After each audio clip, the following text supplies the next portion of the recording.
Howdy, and welcome back to the Addicted Motors YouTube channel. And I've got, I think, a pretty interesting one here. And if you own a supercharged L322 Range Rover with the Brembo brakes, you're gonna probably want to watch this video. So before I get into the details, I've got a whole series documenting this particular 160-ish thousand mile Range Rover L322 SuperCharged that I bought sight unseen from auction and have pretty much ran it through its paces. We've gone off-roading, we've gone road tripping, we've fixed things, we've broke things, all the highs and lows of owning this type of luxury automobile has been documented on this channel, so I'll drop the link. Please check out the rest of the videos, and I'm sure if you're interested in these kind of trucks, I'm sure there might be something useful there to check out. But let's jump into why I'm making this video. All right, so what I have here is, this is a Terra Firma 18-inch off-road steel wheel, which is pretty attractive as far as what to option these things out with if you're going to do a wheel upgrade. I definitely think it could be an upgrade, but up until now, the lore surrounding these particular wheels, any 18-inch wheel, is that it won't fit over the enlarged, upgraded Brembo brake calipers that you find on a Super. So, 20-inch wheel, 18-inch wheel, larger updated Brembo calipers. The word on the street is that these will not fit within the barrel of a Lucky 8 Terra Firma wheel.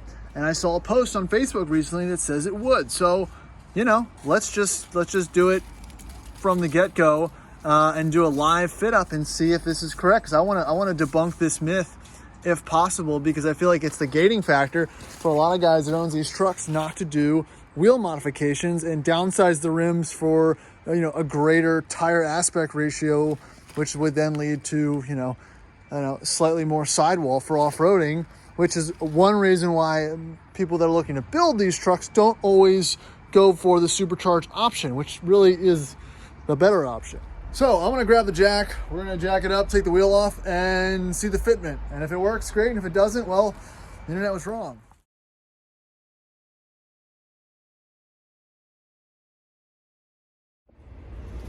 Man, you gotta love these damn Rover lug nuts. It's never easy, is it? Yeah. All right, now I got the wheel off. Let's grab this Lucky 8 standard 18-inch wheel and see what it looks like.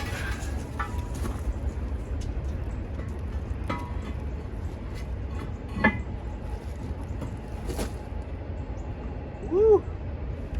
And it's on there. Let's zoom in and actually get a better idea what that looks like. All right.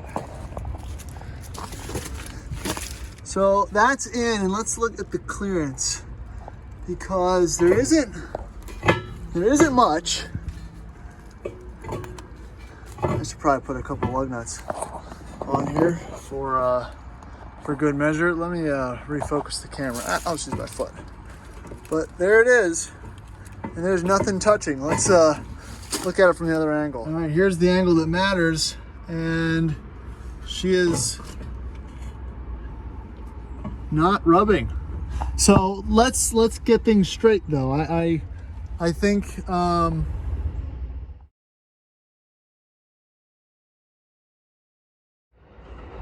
I think there's more to this than just installing a wheel, though, right? I think what's going to be needed, though, is some spacers, maybe some slightly extended studs to ensure that you don't have any issue or clearance with the top of the airbag. I think that's going to be the biggest issue, but you know, as it sits, that's on there.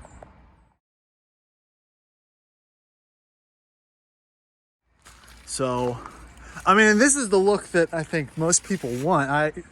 It does drive nice with the 20s. I don't think I'm going to make the switch anytime soon, but I do have this extra set of these Lucky 8 wheels, so it's not out of the realm of possibility. I think what's going to happen is once I'm done with these Goodyear tires that came with the truck, which, I mean, they're 2019 or 2020 date stamps, so they've got great tread, and they ride nice. They're not the best tire in the world, but again, I don't really feel like spending the money on tires right now. So I think once a tire upgrade is in my foreseeable future, I think that's when I might make the switch. Now, you know, other concerns, obviously it's going to be, I mean, look how that's really close, right?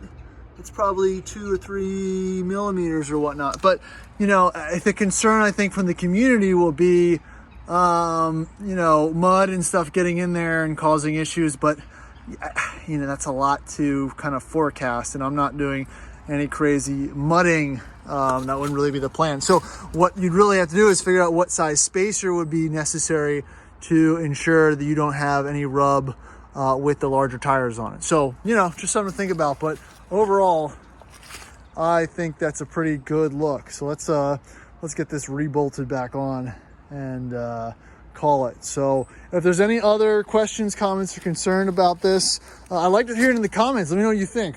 Has anyone done this before? I mean, again, most people, and I should have prefaced with this, have to downsize the rotors and the calipers to a non-supercharged model version, which is it's not hard. It's just kind of a pain in the ass. I like having the big brakes. So that's where this whole kind of conundrum comes from. So yeah, let me know what you think. Drop the comments.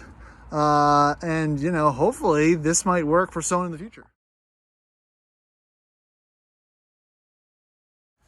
All right, cool. So I think that'll basically conclude today's video. I really appreciate you guys watching. I'll give you a quick sneak peek of what's upcoming.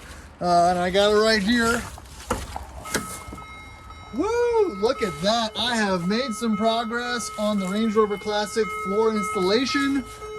And she's coming along. It's nowhere near done, but I'm DIYing the floor repairs for my 89 Classic on the cheap.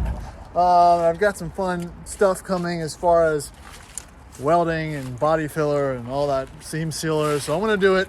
I've got most of it documented. I'll be putting it into a video. So if you're interested in that kind of repair stuff, stay tuned. So thanks for watching. See you in the next one.